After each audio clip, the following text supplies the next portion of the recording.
Haji Lulung tuh premannya Tanah Abang. Itu Iya. bagaimana menyikapi Makanya saya bersyukur pendapat itu? saja, bersyukur.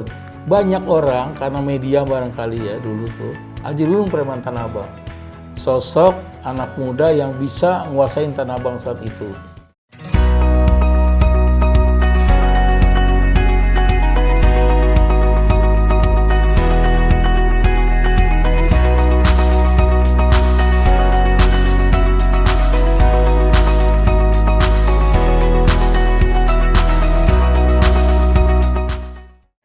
Pemirsa, bersama saya Bena Rangkuti saat ini di Bincang Hebat. Saya sudah bersama seorang tokoh fenomenal. Siapakah dia?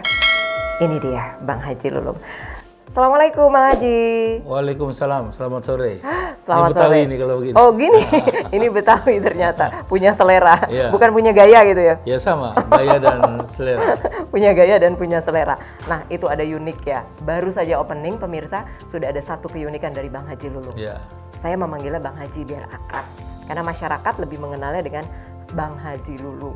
Baik, ya Bang Haji Lulung, ini Oke. sebagai seorang kita memang ingin mengangkat tokoh-tokoh yang ada di Indonesia. Nah, salah satunya adalah yang terpilih sebagai tokoh fenomenal di Indonesia adalah Bang Haji Lulung. ya terima kasih, Miss Bena. Sebagai tokoh fenomenal di Indonesia nih, saya ada catatan mewakili masyarakat ini.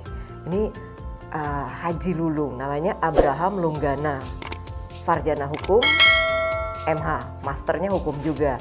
Nah ini kenapa sih kok bisa sampai dipanggil ada Lulung seperti itu? Iya, kalau flashback dulu ya, saya lahir tuh tanggal 24 Juli tahun 1959. Ayah saya seorang pahlawan, veteran pejuang 45, pernah tugas di Irian waktu pelepasan Irian Jaya, yaitu pada tahun 59. Kandungan ibu saya pada waktu itu 2 bulan. 2 bulan masih. Ayah saya tugas di sana karena seorang tentara. Tugas di Irian itu 7 bulan. Kemudian ayah saya baru saja 2 minggu ditembak sana, tertembak. Baru 2 minggu itu Iya, di sana. kenalah kakinya, ditolong sama orang yang namanya Abraham. Itu dulu. Dan kemudian memang ayah saya itu, bapak saya gitu maksudnya ya, soalnya panggilan sehari-hari bapak gitu. Itu senang membaca sejarah penghapusan penindasan dan perbudakan di Amerika ketika presidennya Abraham Lincoln. Lahirlah saya ketika bapak saya pulang tugas dari Irian, lahir, kemudian dinamakanlah Abraham Lunggana. Kenapa dipanggil Lulung kan begitu? Karena di depan rumah saya tuh ada tanah kecil pada waktu itu. Tanah kosong begitu? Tanah kosong, tempat bermain bola anak-anak. Saya usia masih kecil lah.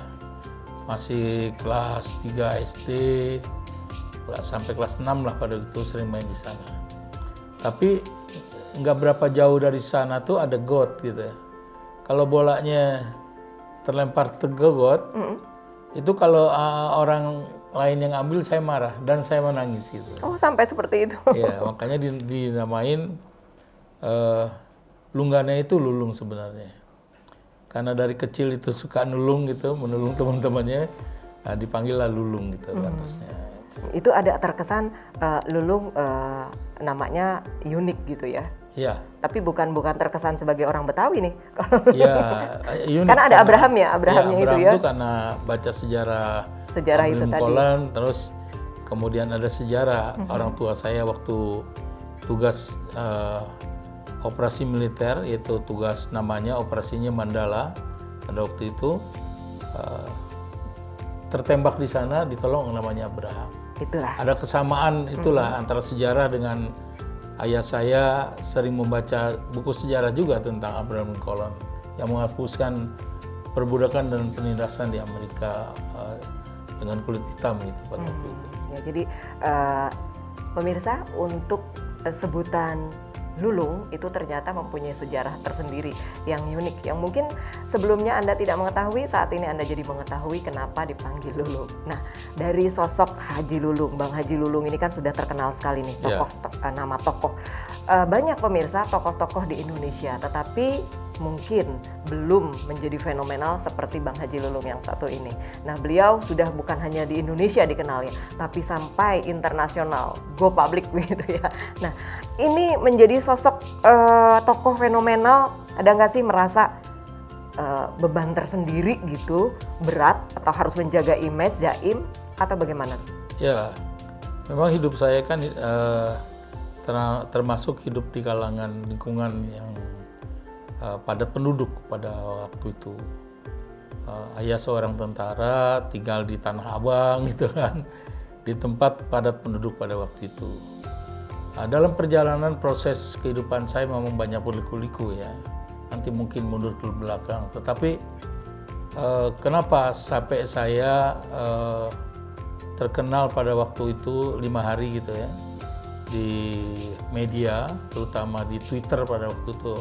Orang baru main Twitter, belum main WhatsApp sekarang ya. Tetapi jujur saya jadul waktu itu. Saya tidak punya telepon seperti ini, ya masih yang kecil-kecil. Anak saya bilang, "Papa jadul nih," gitu. Tapi kalau sekarang ini handphonenya udah canggih ya? Iya. Ini nggak dapat 20 juta ya Bang Haji ya? Ini jangan dipromosi. Nah, kemudian Papa kan terkenal gitu. Terkenal ya, jujur saja terkenal pada waktu itu karena berseteru terus dengan seorang wakil gubernur saat itu. Saya tidak sebutlah namanya, orang sudah tahu perseteruan saya pada waktu itu. Tentang UPS barangkali yang ditanyakan bagaimana UPS dengan media pada waktu itu, saya bilang USB kan. Jadi karena ketidaktahuan saya, jadi apa itu UPS atau itu USB pada saat itu, nah terus berkelakarlah ya antara media saya dan lawan politik saya saat itu, sehingga saya dimeme-memekan gitu. Dibuat meme Ya gitu dulu ya? kan sekarang nggak ada meme gitu. Meme bakal dibecanda aja di WhatsApp sekarang. Kalau dulu kan bakal bully lah ya. Sampai patung yang di Pancoran itu, dia bilang tuh patung pergi karena dipanggil Haji Lulung gitu. Makanya saya dihadiahin tuh patung Pancoran, dihadiahin sama kawan saya ketika saya ulang tahun gitu. Nah, itulah kemudian akhirnya terkesan lah bahwa nama saya di situ Lulung ya, populer. Dan saya nggak tahu kalau saya populer gitu, berjalannya seperti air, karena saya pikir media itu buat saya tadinya tidak ada masalah lah. Tetapi ketika saya pergi umroh, ada kelompok anak muda ngumpul di Madinah ya, berkumpul di Madinah, terus dia bilang, Haji Lulung katanya. Jadi udah mulai merasa tuh terkenal gitu. Enggak, saya tanya sama teman saya, mereka kenal saya dari mana gitu kan. Itu di Mekah terus sih dia ya? bilang, picture, foto lah. Foto aja sama-sama saya. Terus saya bilang, mereka kenal dari mana ya? Dia bilang, lu bodoh katanya. Dari Twitter tuh. Oh, Twitter yang mungkin kenal. Barulah saya di situ mulai menyadari bahwa begitu hebat ya media ya. Baik itu media sosial, Twitter. Kalau Twitter itu mendunia sekali ya, seperti WhatsApp sekarang gitu.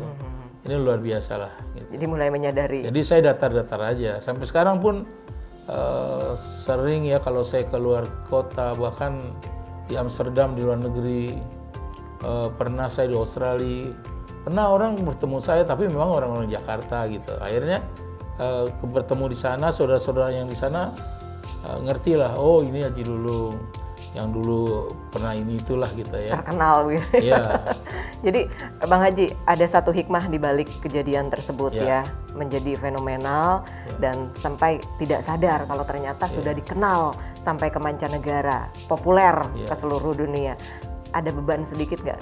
Iya, yang penting saya tetap menjaga dari semua apa yang sekarang saya dapat. Bersyukur itu bukan hanya kita mendapatkan sesuatu yang kita dapat gitu ya, tetapi bersyukur itu juga lebih dari apa yang menjadi nikmat dari kita itu dari Allah Subhanahu wa taala. Kita jangan lupa itu, bahwa hidup ini juga bukan saja ketergantungan di mana kita berikhtiar, tapi jangan lupa kedua orang tua kita. Ini doa orang tua kita, sewaktu kita masih kecil, sewaktu kita masih dalam perut, mereka doakan kita. Agar supaya anak ini berguna bagi nusa dan bangsa. Itu saja saya percaya itu. Jadi itu yang selalu dipegang. Iya, gitu itu karena doa seorang ibu itu luar biasa. Apalagi Itulah doa seorang bapak. yang membawa kepopuleran, yang tanpa disadari mungkin karena doa insya Allah lah itu orang tua. Nah, sudah populer dan identik nih, Bang Haji Lulung orang yang kaya lah, banyak uang. Nah, ada nggak sih, ini kan sekarang ya, ada nggak sih sisi-sisi di mana mengalami satu kepahitan, masa mudanya mungkin ya pernah lah mengalami keterbatasan? Pernah? Ini luar biasa, Mak. Kalau kita dilihat dari pengalaman hidup saya, anak seorang tentara, veteran pejuang, pensiun tahun 75. Uang pensiun itu cuma 100.000 rupiah. 100.000 rupiah. Kalau kemarin dulu tuh 75 tuh ya bermanfaat lah uang segitu. Nah terus kemudian orang tua saya meninggal dunia kan. Nah itu orang tua saya punya anak itu 11. Meninggal 3, tinggal 8. Bang Haji anak keberapa? Saya kebetulan anak yang ke-7. Ke-7. Ya di situ bagaimana saya menghidupkan orang tua saya, membantu kehidupan orang tua saya dan adik saya waktu itu. Rumah saya berdekatan dengan pasar. Dekat dengan pasar di Tanah Ya, Abang maksudnya? dekat dengan pasar rumah saya. Jadi kalau termasuk lingkungan lah, artinya lingkungan pasar rumah saya. Jadi saya lihat sehari-hari gitu, banyak orang beraktivitas. Tapi saya nggak terpanggil pada waktu itu karena saya masih kecil. Tapi ketika bapak saya meninggal dunia, saya mencoba merubah kehidupan pada waktu itu, mulai mencari nafkah. Jadi di sana sederhana saja, kok orang mungut bekas bal-balan kain gitu ya. Kardus belum ada. Ya, kardus gitu, bal-balan kardus, bal-balan karung yang isinya adalah bahan ginian gitu. Kok dipungutin orang gitu. Dan saya lewatin itu juga tempat-tempat pengepakan, tempat timbangan gitu. Saya baru sadar, oh itu potensi orang mencari uang. Nah dari situlah saya mencoba mencari itu juga. Jadi kalau malam saya mencoba itu habis subuh, saya berangkat sholat, terus saya ke pasar nyari bekas bukaan bal-balan bahan itu berupa sisa-sisa karung. bahan itu? Enggak, berupa karung.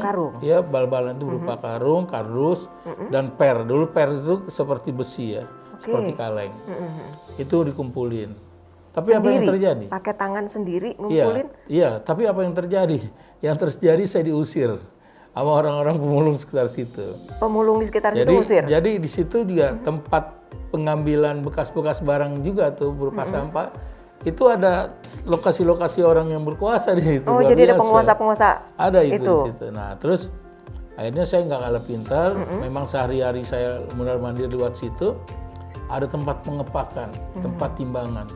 Saya mencoba ngomong sama orang yang menerima barang-barang itu, minta saya agar saya bisa bekerja dengan dia. Saya bekerja dengan dia. Saya tanya, Pak, saya mau kerja dong. Ngapain lu?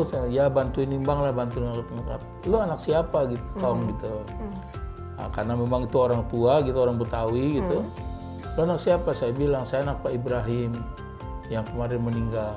Oh tentara, oh itu ya kata yang ada upacara militernya, ada salto-saltonya gitu, tembakan. Iya, oh anak Ibrahim kata. Ya lu kerja deh gitu. Kerja saya dapat 10 hari nggak kuat. Kenapa? Karena bebannya berat sekali gitu ya. Ngangkat barang berat ya, kuat, kerja berat ya. Karena hari itu saya cuma umur berapa belasan lah ya, kelas 3 SMP. Masih SMP? Ya karena saya bertekad waktu begitu orang tua saya meninggal, begitu saya lulus sekolah SMP. Makanya saya ngomong sama ibu, Bu, saya berhenti aja sekolah. Kenapa? Saya cari uang. Untuk apa? Untuk bantu-bantu lah. Gitu. Dia setengah sedih juga dong, karena memang ini saya pada waktu ngomong begini saya sering nangis nih. Tapi karena ini sekarang sudah sering diminta keterangan sama teman-teman gitu ya. Jadi biasa saja gitu. Namanya proses perjalanan kan. Ditinggal orang tua juga tadinya nangis terus gitu kan. Sekarang udahlah. semuanya ada yang punya gitu. Nah hari itu terus ibu saya nggak percaya lah gitu. Tapi setiap subuh dilihat, habis subuh nggak ada saya kan di rumah. Kemana anak nih? Dia tanyalah di masjid itu tempat saya sholat, kemana? Ngeliat Ananda Lulung nggak, kata ibu saya.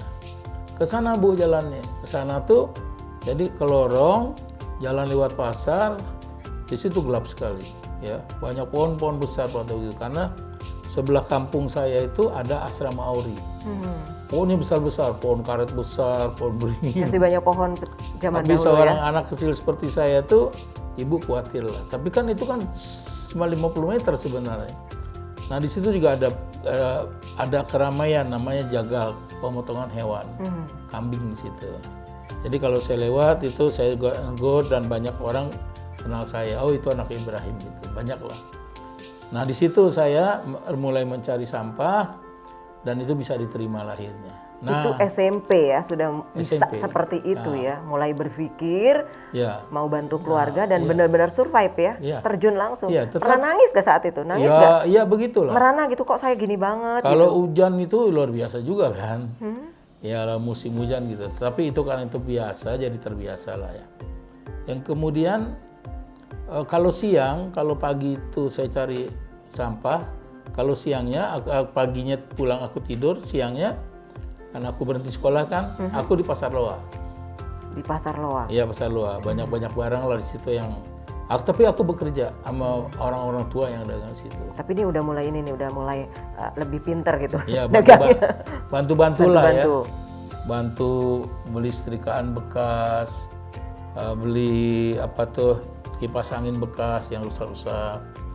Saya modal segitu. Tapi ya, saya sering lihat orang berpakai sepeda nurunin barang bekas, sepatu bekas, tip yang bekas gitu. Banyak lah ya, termasuk stick golf yang bekas-bekas dulu tuh. Saya tertarik. Saya tanya, ini Bapak dari mana? Saya keliling cari barang. Oh, saya nekat. Saya kumpulin uang, beli sepeda. Meniru. Meniru. Ibu saya nggak percaya, saya ngomong ibu saya. Itu masih SMP juga? Iya, kelas 2 lah ya. Kelas 2 2. antara Ibu nggak melarang tuh saat kelas itu? Kelas 3. Saya Kelas berhenti 3. kan. Ibu nggak larang itu? 2 tahun setelah itu. Nggak melarang ibu? Ya, nggak percaya aja. Oke. Tidak, bukan, kalau melarang sih melarang. Cuman dia tidak percaya lu bisa beli sepeda gitu. Hari itu kan. Akhirnya saya bisa beli sepeda. Beli sepeda, saya karungin, sepedanya di belakang. Saya punya modal, ibu saya sampai goleng kepala. Terus saya keliling. Sampai ke Menteng itu, jalan Citarum, terus ke Menteng sana saya keliling kan, masih sepi kan.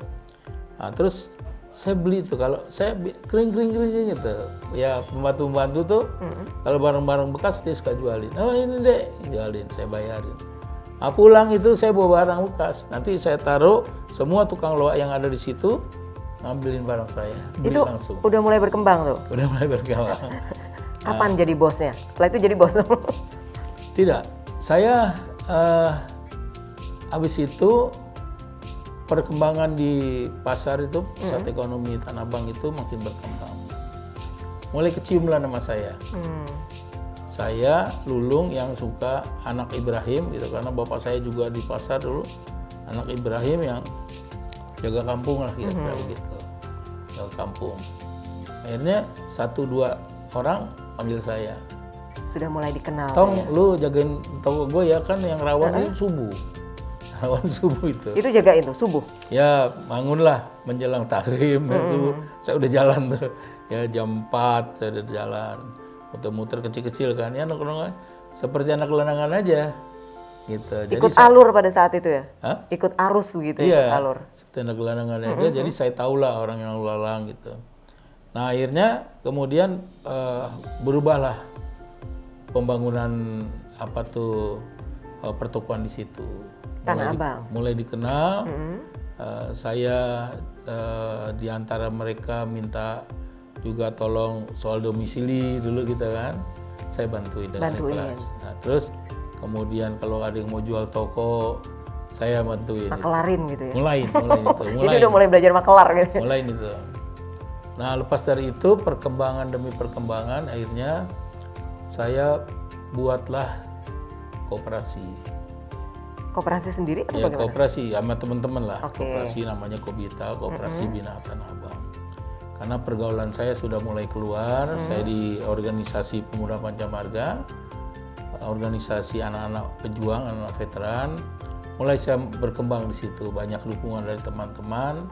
Akhirnya saya bisa usaha sedikit-sedikit. Itu mulai berpengaruh pada saat itu Mulai teman-teman berpengaruh, ya. iya, mulai mulai leader berpengaruh. begitu, Iya, memimpin di situ. Iya. Nah kemudian mulailah saya dari istilahnya dulu tuh one man show lah, dari sendiri sampai saya bisa ngumpulin kawan-kawan. Tapi yang saya kumpulin waktu itu terutama anak-anak yatim. Anak yatim? Anak yatim Itu karena- semua anak-anak yatim? Iya, saya kan berangkat dari anak yatim. Sekarang mereka udah besar semua, ada semua, bisa saya kumpulin. Sukses tuh. juga semua? Iya, alhamdulillah mereka udah bekerja gitu, sama saya tetap bekerja. Nah itu luar biasa lah di situ. Itu Jadi, kenapa sampai seperti itu? Karena merasa senasib begitu? Iya, waktu itu saya sendiri kan. Nah sekarang saya harus banyak yang mendukung program saya, karena program itu saya kemas menjadi konsep yang di dunia mungkin orang nggak punya gitu. Apa sih konsepnya? Konsepnya orang kan investasi modal, saya investasi lingkungan. Oh. Wah, luar biasa kan? Menarik juga ya, Orang baru investasi dengar nih. lingkungan. Iya, karena gini. Baru dengar juga nih saya. Saya bagaimana mensinergikan sentra ekonomi di Tanah Abang. Tanah Abang kan pusat sentra ekonomi bersama lingkungan. Bagaimana saya bisa mensinergikan waktu itu? Karena kita sadar di situ, di lingkungan itu ada semua permasalahan di situ, termasuk sumber daya manusia. Kebanyakan yang paling substansi adalah mereka para anak muda jangan nganggur. Dari situ saya kumpulin anak yatim, udah sama-sama kita berjuang. Jadi diberdaya gunakan.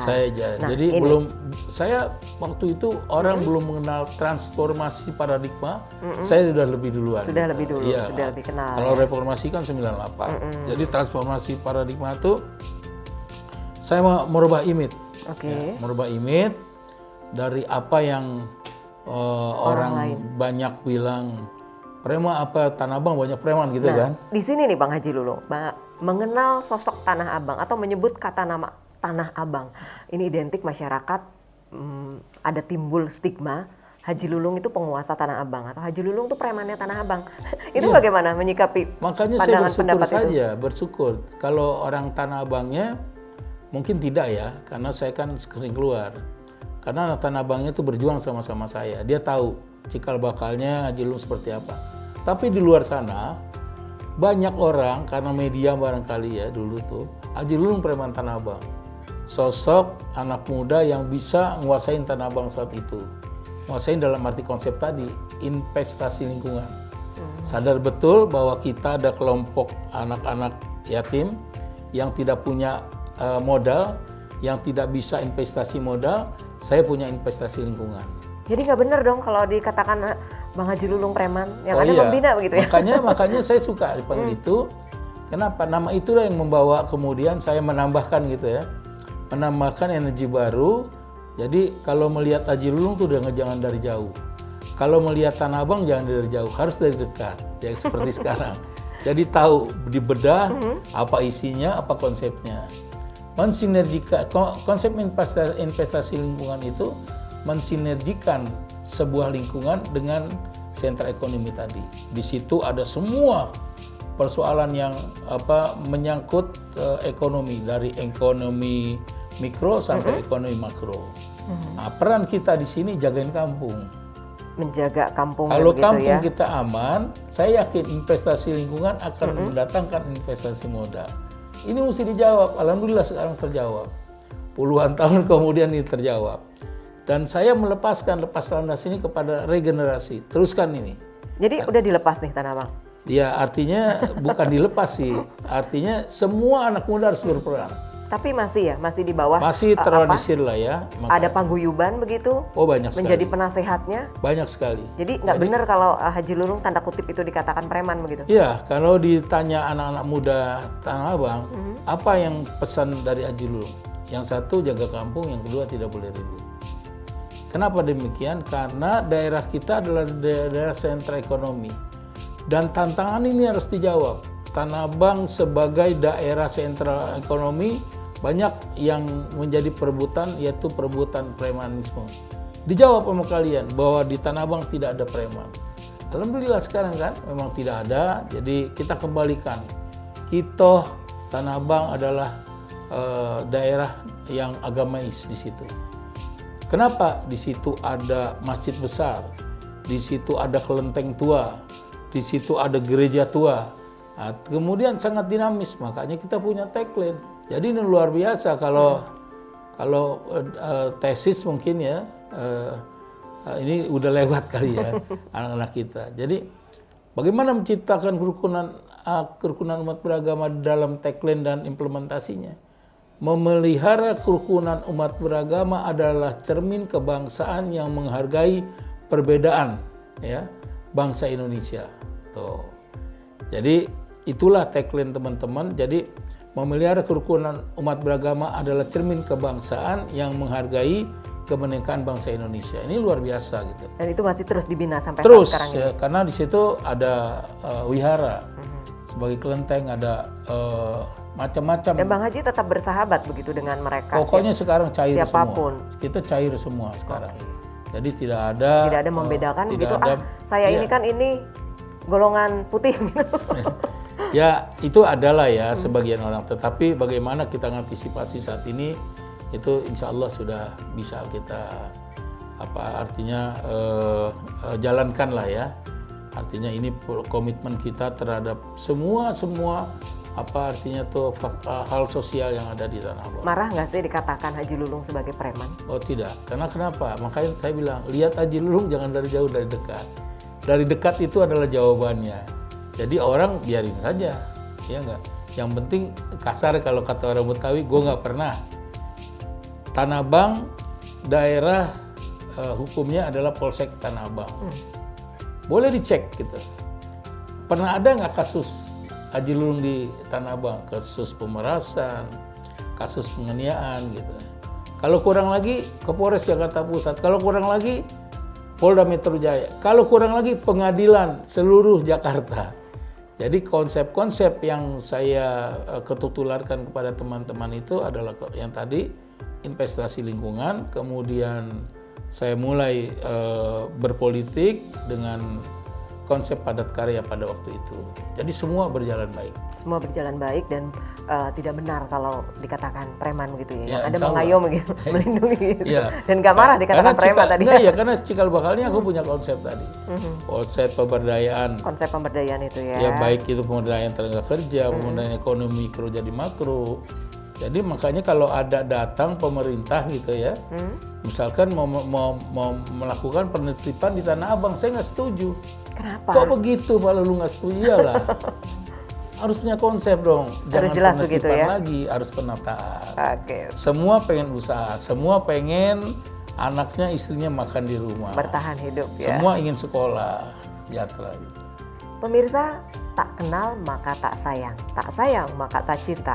Untuk cinta, untuk mengenal, untuk menyayangi, yuk kita kenali secara dekat sosok Bang Haji Lulung. Kalau beliau adalah sosok yang ternyata membina dan juga mengarahkan pemuda-pemuda di sekitar Tanah Abang di kawasan Jakarta Pusat. Nah, seperti apa beliau sosok yang ternyata sibuk sebagai ketua umum di BAMUS juga ya, lalu juga di organisasi-organisasi, dan sekarang menjadi sosok pejabat anggota DPR. Seorang anggota DPR identik dengan kemewahan-kemewahan. Bagaimana sih Bang Haji membagi waktu? Sudah menjadi pejabat, terus tokoh yang sibuk sekali, keluarga, pekerjaan, gimana bagi waktunya? Ya, jadi tahun 2000 ya, waktu itu saya cuma jadi ikut-ikutan aja. Tapi sejak tahun 2000 saya diminta dengan Kiai Zainuddin Amjad. Pak Kiai itu memanggil saya karena saya dikenalkan dengan seorang pengusaha besar. Sebenarnya saya udah kenal gitu, udah kenal beliau, tetapi dikenalkan lebih dekat untuk membantu beliau dalam pekerjaan-pekerjaan. Dan kemudian di situ juga saya bukan saja saya jadi hanya pengikut ya di politik, tapi sekarang saya diminta berperan oleh KJ Dunia Melihat. Masuk Partai Bintang Reformasi, ketika itu Partai Persatuan Pembangunan pecah saat itu. Masuklah saya di situ. Nah, langsung waktu itu saya ikut-ikutan berpolitik, dan semenjak tahun 2009 saya nyalek. Mulai mencalonkan diri calon legislatif ya. Tetapi sebelum itu saya sudah jadi caleg tahun 2004. Tahun 2004 nama saya Abraham Lunggana dalam kertas pemilihan. Abraham Lunggana. Ya. Kemudian orang cari, mana sih nama Lulung kok nggak ada gitu, kan populernya Lulung kan. Nah akhirnya saya tidak terpilih waktu itu. Mulailah tahun kemudian saya mencalonkan kembali. Kembali lewat Partai Persatuan Pembangunannya. Karena kemarin tuh yang pecahnya reformasi, kadang saya di Partai Persatuan Pembangunannya. Tetapi saat itu saya ke pengadilan untuk menetapkan nama saya. Nama apa itu? Nama panggilan saya di depan gitu. Sebelum saya ke pengadilan, saya umroh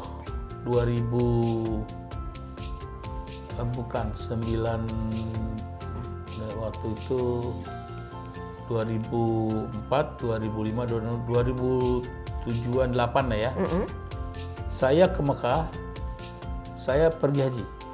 Sudah mulai pergi haji saat itu ya? Pergi haji waktu itu bersama istri saya. Saya minta sama Allah, ya Allah, aku ingin nama aku, panggilan Haji Lulung itu di depan. Haji Lulung Abraham Lunggana gitu. Mohon engkau berikan izin dan ridho, karena nama ini dari orang tua kan gitu. Kalau engkau ridho ya Allah, salurkan suara kamu ke istri saya. Jadi setiap saya doa, dari sebelum mengerjakan haji sampai saya mengerjakan haji, saya belum tanya kepada istri saya, karena saya minta doa terus. Saya selesai mengerjakan haji, pulang ke Jakarta saya tanya, dalam perjalanan ke airport, saya tanya istri saya, Ma boleh nggak? Saya bilang, Ma boleh nggak? Nama saya, panggilan itu jadi di depan, Haji Lulung Abraham Lunggana. Karena saya pengen bikin di KTP. Gitu. Tujuannya tadi, supaya perkenalan nama saya itu lebih dituangkan dalam apapun kertas suara nantinya di politik atau perjanjian-perjanjian gitu di KTP ya, tertera nama Haji Lulung Abraham Lunggana. Saya tanya, istri saya nyambut baik. Apa?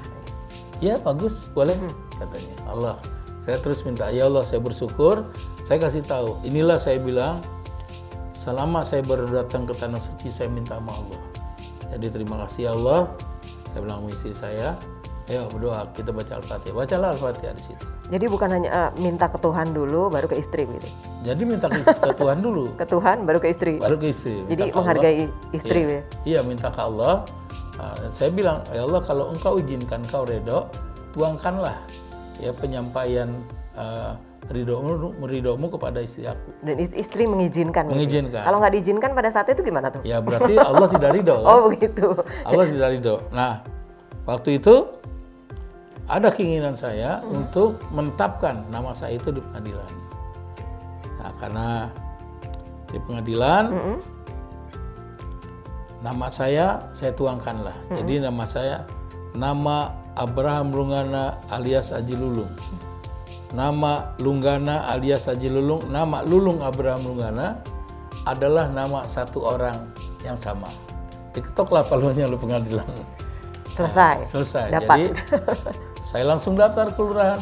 Nama Abraham Lunggana jadi nama Haji Lulung Abraham Lunggana. Nah, itu kisahnya. Jadi ada ceritanya pemirsa. Nah, itu terus di kertas suara juga begitu. Sama ya, tuh. Sama. Akhirnya mulai 2009 saya terpilih lah jadi anggota dewan. Lancar. Kan lama itu. Gitu. Karena memintanya juga pertama ke Tuhan, ya, ke Tuhan, ke istri. Yes. Jadi pemirsa, ternyata sosok Bang Haji Lulung orang yang sangat memuliakan istrinya ya. Bahagia sekali begitu menjadi istrinya ya. Ibu, salam hormat Ibu. Ternyata Bang Haji Lulung benar-benar kalau Ibu saat itu tidak izinkan pasti berubah. Yes. Dan sekarang nama itu melekat menjadi Lulung ya, Bang Haji Lulung terkenalnya. Iya, ini saya mau tanya lagi nih Bang Haji Lulung, kedekatannya dengan masyarakat seperti apa sih? Tapi jangan dijawab dulu ya. Ini ada komentar-komentar, pendapat, respon dari masyarakat di sekitar tentang sosok Bang Haji Lulung. Berikut cuplikannya. Mbak Diana, udah berapa lama jualan di sini? Udah lama sih. Dulu nggak pakai gerobak, tapi sekarang udah lumayan bisa pakai gerobak. Masih di Tanah Abang juga jualan? Masih. Jadi udah berapa belas tahun jualan di Tanah Abang? Udah lama ya, hampir 10 tahun kali 10 ya. tahun di Tanah Iya. Abang? Wah, udah cukup lama. Udah jadi warga Jakarta ya? Belum sih, masih warga luar Jawa. Oh, tapi luar masalahnya Jawa. kita kerjanya di Jakarta. Oke, Mbak Diana kenal Haji Lulung nggak sih? Kenal, Sejauh mana kenal? Sosok Bang Haji Lulung menurut Mbak Diana tuh orang yang seperti apa sih? orangnya baik, dermawan. Saya ada kesusahan gitu dibantu. Terus kayak misalnya ada minta pertolongan juga langsung sigap, langsung dibantu begitu. Bang Taufik apa kabar? Terima kasih Mbak Bena. Bagaimana kabarnya, baik? Baik, alhamdulillah. Kita bincang-bincang sedikit ya. Iya, iya. Bang Taufik, Iya. ini tokoh pemuda yang sudah mulai banyak diikuti oleh generasi-generasi milenial. Terima kasih. Bang Taufik, kenal Haji Lulung nggak? Tentu kenal sekali. Udah berapa lama? Saya kenal beliau dari tahun 2006. Walaupun sebelumnya saya memang kenal, tapi 2006 itu saya terlibat langsung, berhubungan langsung dengan beliau, sehingga saya katakan saya kenal dari tahun 2006 dengan dekat. Cukup lama ya kenal Bang Haji Lulung. Bang Taufik ini kan sebagai tokoh pemuda sekarang nih sudah mulai banyak nih berpengaruh lah. Apa yang diomongin yang namanya tokoh itu berpengaruh di tengah masyarakat. Bang, abang menilai sosok Haji Lulung seperti apa sih? Pak Haji Lulung itu merupakan role model bagi generasi muda, sehingga memberikan inspirasi buat kita semua bagaimana peduli akan bangsa dan negara ini.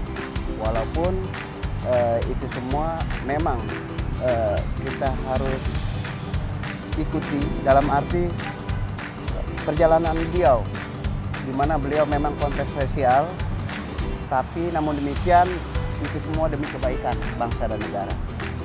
Ada nggak sikap teladan yang Bang Taufik bisa ikuti, ambil contoh dari Bang Haji Lulung? Ya tentunya Bang Haji Lulung itu bisa merangkul semua kalangan, baik dari organisasi ini, itu, sehingga dengan bisa merangkul, bisa membuat kita bersatu untuk kepentingan bersama dalam membangun bangsa dan negara ini. Apalagi beliau sekarang menjadi anggota DPR RI, di mana suara-suara yang datang dari masyarakat bisa diaspirasikan ke beliau untuk diteruskan menjadi kenyataan apa yang diharapkan. Bang, itu sisi baiknya. Setiap orang kan nobody perfect ya. Tidak ada manusia yang sempurna. Iya. Nah, kalau Bang Haji Lulung ada nggak sih ya ketidaksempurnaannya atau sisi di luar itulah? Ya selama ini saya tidak melihat itu, jadi saya hanya melihat kebaikannya saja. Baik. Ada nggak nih pesan-pesan atau saran ini buat generasi milenial nih? Kalau dari apa yang tadi sudah dicontoh sosoknya Bang Haji Lulung dari seorang tokoh pemuda Bang Taufik ini, ada nggak harapan buat generasi milenial atau pesan atau ya mungkin bisa mencontoh dari sikap seorang tokoh fenomenal Bang Haji Lulung? Ya tentunya kita bisa mencontoh beliau dalam arti konsistensi beliau terhadap kepentingan bangsa dan negara ini untuk menjadi lebih baik. Beliau menjadi kontroversi karena perjuangan beliau yang beliau perjuangkan untuk menjadi kenyataan. Saya kira begitu. Baik, terima kasih Bang Taufik untuk waktunya. Sukses selalu, semoga semakin bisa mencerahkan membawa generasi milenial untuk menjadi generasi yang sigap, tangguh, tetap berkarya, selalu berpikiran positif. Amin. Ya. Amin. Oke, terima kasih Bang Taufik. Sampai jumpa kembali. Sampai jumpa. Saya sudah bersama dengan salah seorang staf dari Bang Haji Lulung. Apa tanggapan beliau tentang sosok Haji Lulung? Selamat siang. Siang. Pak Slamet, apa Sabina, kabar? Sehat baik, ya? Baik, sehat. Haji Lulung. Apa sih tanggapannya tentang sosok Haji Lulung? Wah, kalau bicara soal Haji Lulung, waduh ini kalau kita bicara dari sekarang 2 hari nggak kelar kayaknya, ya kan? Pokoknya sosok beliau itu adalah beliau itu orang baik. Yang pertama nasionalisnya tinggi, ya kan? Dia tidak pernah memandang suku apapun. Yang penting itu bisa sama-sama baik dengan beliau, bareng-bareng baik, mereka pasti welcome. Itulah sosok Haji Lulung dan sosialnya cukup tinggi. Oke. Nah, kalau terhadap rekan kerjanya nih, stafnya suka marah nggak? Kalau beliau itu bukan pemarah ya, malah beliau itu sifat seorang pemimpin yang bisa mengayomin terhadap seluruh stafnya. Kalau ada kesalahan, pasti dia bina. Karena buat beliau kesalahan itu tidak semata-mata bisa menjatuhkan seseorang yang buat kesalahan, tapi kalau beliau masih bisa dididik untuk bisa bangun kembali dan melakukan introspeksi diri bahwa kesalahan itu istilahnya bisa diperbaikin, beliau sangat arif dan bijaksana. Jadi di mata Pak Slamet, sosok Haji Lulung adalah sosok figur yang Figur yang sangat baik, Ya, sangat bisa baik, disebut saudara, kakak, orang tua, pokoknya beliau mengayomi semua. Oke.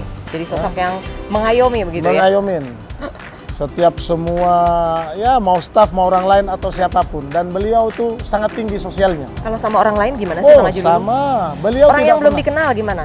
beliau tidak pernah, beliau ini sifatnya bahwa familiar.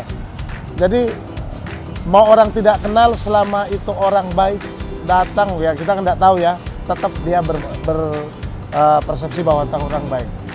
Jadi dengan orang lain ya welcome, nggak ada masalah. Punya anak asuh nggak sih?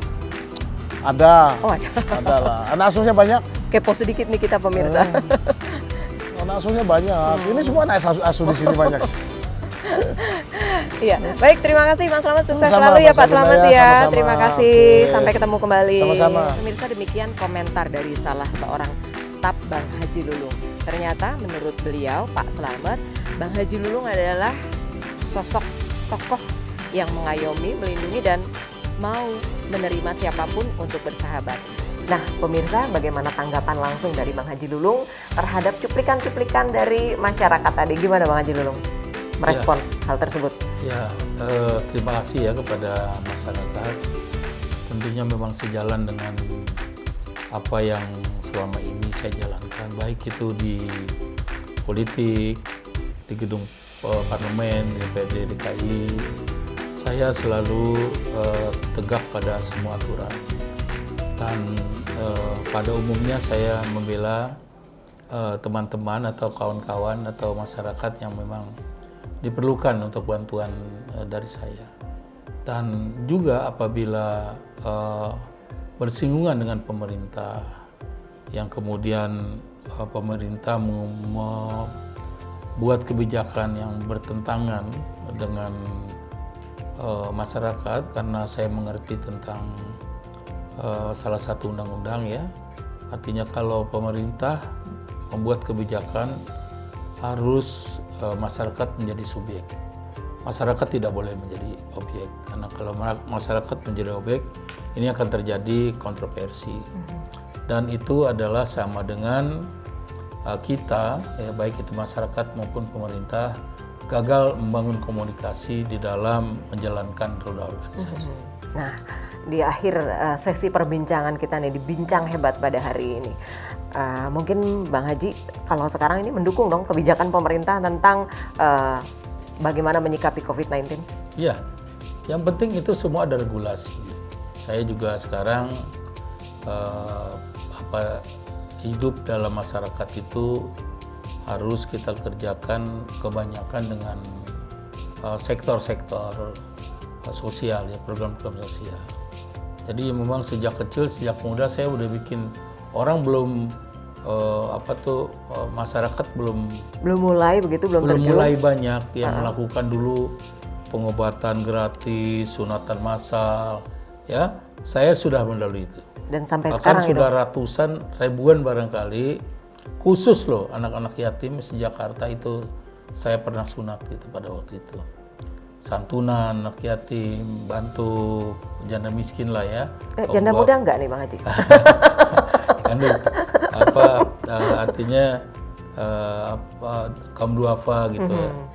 Dan sekarang saya mulai bikin yayasan gitu.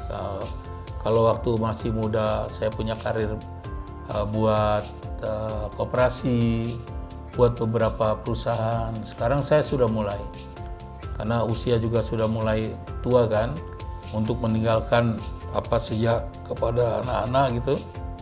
Bahwa sosial ini harus ada kerangka lah ya, dan harus punya sarana aktivitas.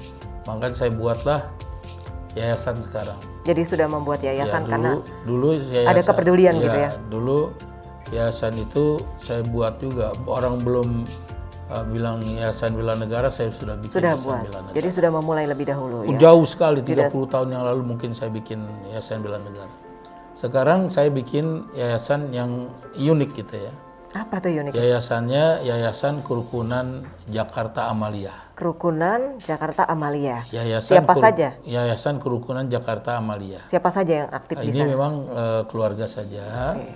Dan kalau dari singkatannya ini saya terilustrasi dengan sebuah nama geng besar barangkali itu ada di Jepang, Yakuza. Yakuza. Singkatannya Yayasan Kerukunan Jakarta Amalia. Gitu.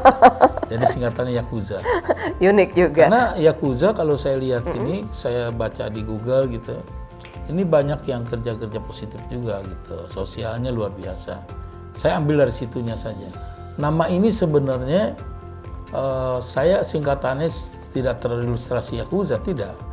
Ini di pesawat, lama sekali dulu tuh, 2000 terakhir saya 2018 ya saya umroh. Di pesawat itu saya bilang, bikinlah yayasan, namanya apa ya?